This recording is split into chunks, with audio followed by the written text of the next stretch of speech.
Hai, gue Max di sini. Kali ini tipsnya tentang bagaimana cara mengganti efek recall di Mobile Legends. Nah, di sini jika sobat kebingungan tentang cara mengganti efek recallnya, dapat kita ganti dengan cara seperti ini. Pertama yang jelas kita buka dulu aplikasi Mobile Legends-nya. Setelah itu kita masuk ke pilihan prep di sini. Perhatikan di bawah kita klik ataupun kita ketuk prep. Nah, lanjut setelah itu kita masuk ke pilihan efek di sini. Kita klik efek di tengah. Nah, kemudian di efek ini kita masuk ke pilihan recall di sini. Perhatikan, ketuk recall. Nah, kemudian silahkan pilih dulu recall mana yang ingin diaktifkan. Kita dapat langsung memilih di sini di pilihan recallnya ada beberapa yang dapat kita aktifkan. Contoh kita ganti ke yang ini saja. Nah, intinya kita pilih dulu, kita ketuk dulu efek recallnya.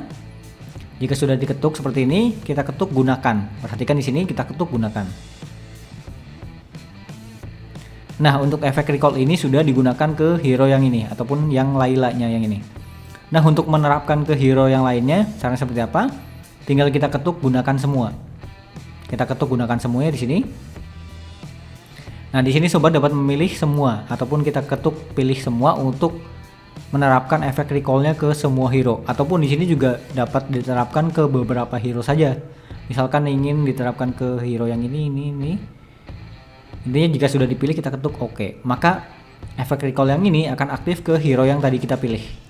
Jika ingin memilih semuanya tinggal kita ketuk gunakan semua, kemudian kita ketuk pilih semua. Setelah itu kita ketuk OK. Maka efek recall ini sudah diterapkan ke semua hero gitu. Nah, di sini kita coba untuk recallnya. Nah, dia sudah diterapkan ke hero yang ini ataupun efek recall yang tadi sudah aktif. Nah, kurang lebihnya seperti itu tentang cara mengatur efek recall di Mobile Legends kita. Apabila masih kurang jelas terkait caranya, di sini sobat dapat bertanya di kolom komentar. Cukup sekian dan sampai jumpa.